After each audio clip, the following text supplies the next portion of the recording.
Yeah, so I've just finished the Epynt Way, absolutely knackered.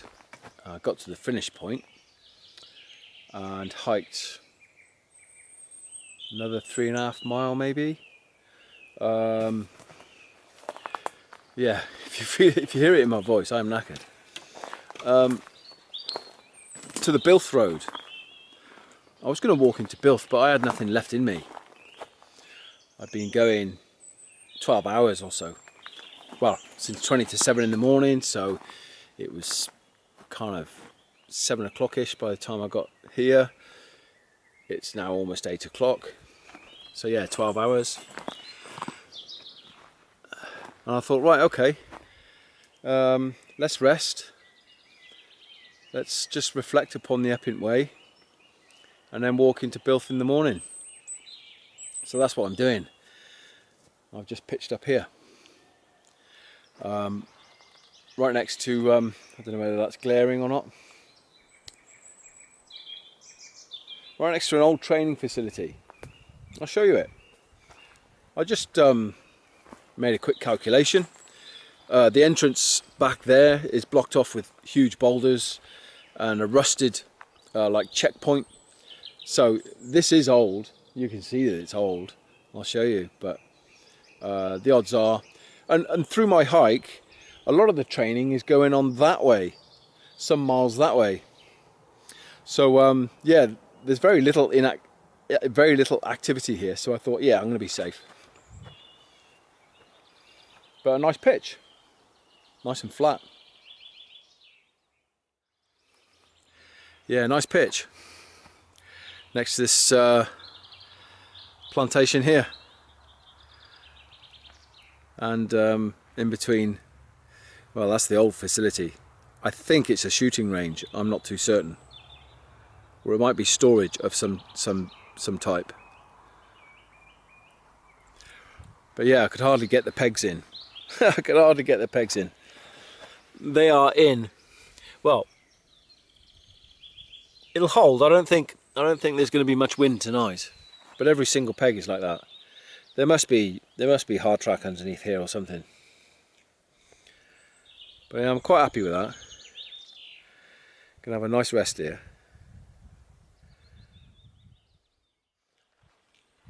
The Builth Road is just there. But as I say, entrance into this place is blocked off by two huge boulders and an old rusted like checkpoint. Let's go and have a look what's in here. I've not been in here. I walked past it on Wednesday. Noticed it on Wednesday when I started the Epin Way. Pretty new gate, but most certainly World War II fencing, or just post World War II. You can see that. I just see two sheep going here. Yeah, I've not been in here. See these, yeah, what are these? High banks. Is that for explosives? Who knows?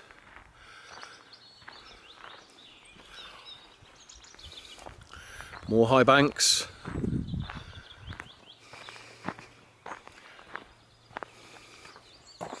So we're enclosed right now. We're inside a fence.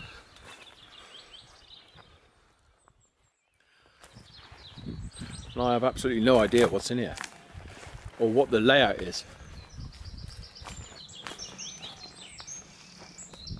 Be nice to know what I'm camped next to. It's certainly overgrown.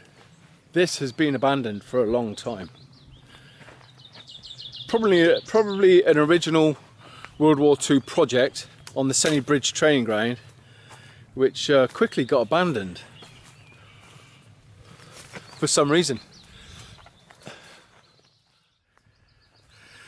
Yeah, I am flummoxed. I don't know why it's fenced off. Whoop, bit glare. I've absolutely no idea why it's fenced off.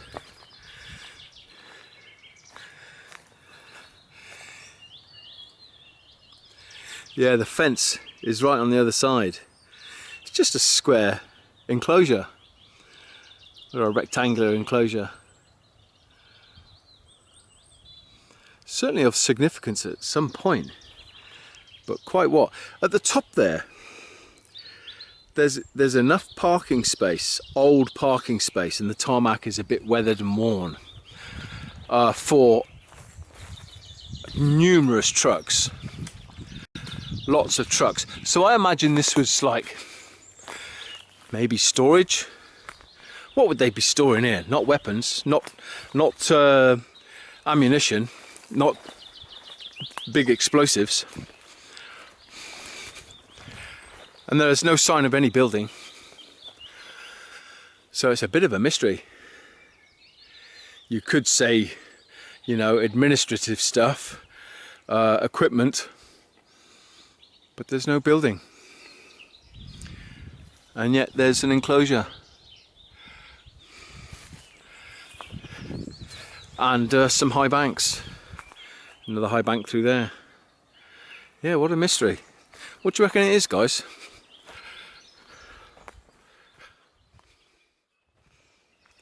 No idea.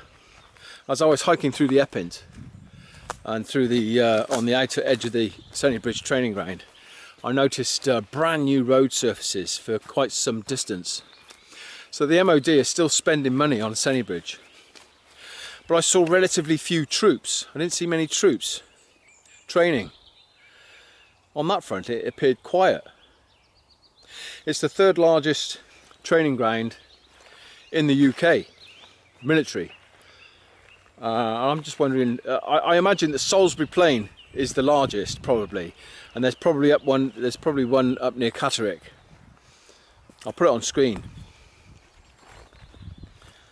As for Sennybridge, yeah, it's right in mid Wales. Who comes here now? Who comes here now? A lot of Aldershot has been dismantled. Many units from Aldershot used to come here and train from the south. It was handy for them, but many of those units have been, you know, moved to Colchester or Catterick or some other place. So I think Sennybridge is a lot quieter than what it used to be. Meanwhile, back at the camp, yeah, it's quite stealthy. Can't really see it. I knew that. There's a dip down there. There's a dip down there. There's no traffic. Nobody can see me from the rear. So I should get a really good night's rest without any disturbance. We're right on the trail. This is the Epynt Way. This is the Epynt Way here. As I said, a few miles from the start, which is west from here. Yeah, looking okay, man. Looking alright. See it from a few different angles. Green on green. People aren't looking for it. Nice profile, in fact.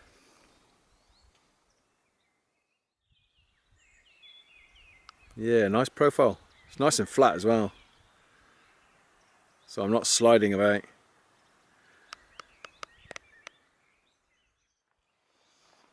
Oh, I wanted to share my campsite with you. It's a wild camp, but not as we know it. It's just impromptu. I got here, I looked at the map, I thought, well, I can't hike any further. I'm buggered. Camp here, walk into Builth in the morning, nice and slow. Gonna make some grub now. Yeah, pretty cool. What are your thoughts about this place? About where I am? That's a mystery, isn't it?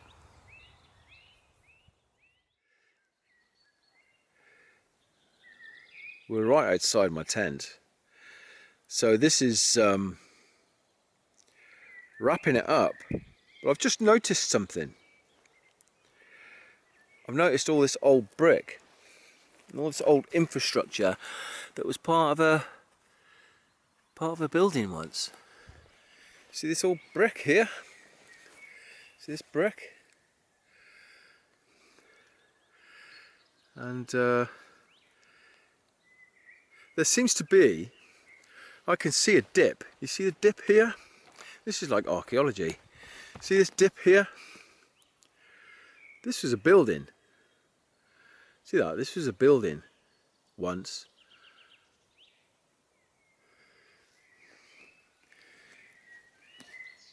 You can see the brick. And here are the remnants of a toilet. Here's the remnants of a toilet. So yeah, there was a building here once. And the remains of it are scattered everywhere.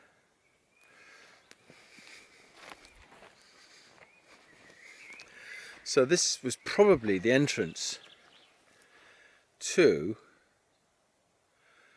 whatever was inside there.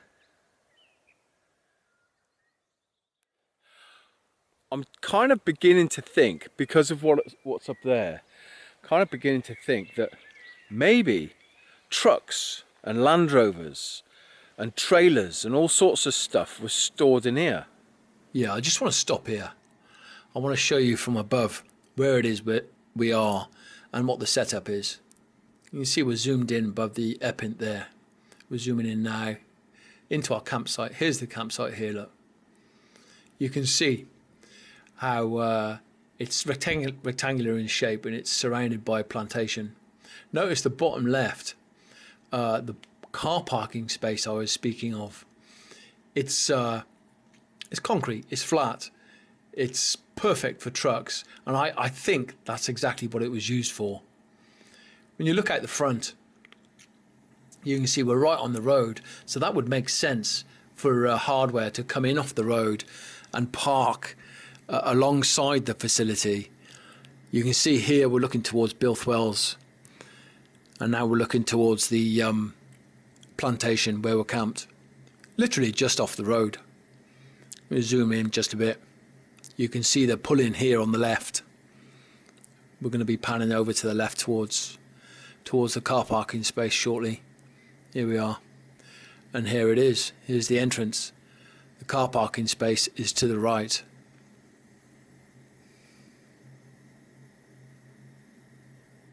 So yeah, you can see what the setup is there. All right, let's get back to the video. That's what I'm beginning to think. Because back in the wartime, Sennybridge was a heck of a lot busier, and instead of transporting hardware such as that up here all the time, this is like a storeroom. This is the office,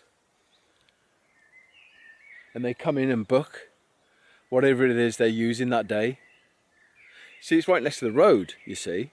I'm just figuring it out now. It's right next to the road. So I'm beginning to kind of get a feel for what this was. That's what I think was in there. Hardware. All right, I just wanted to say that because I couldn't figure it out before. Thanks for watching, guys. So that was the mystery of my wild camp. The morning I woke up to a fantastic morning. It was a great sunset and a fantastic sunrise. And the following morning I did indeed walk back into Builth Wells. All right, take care out there. Be well.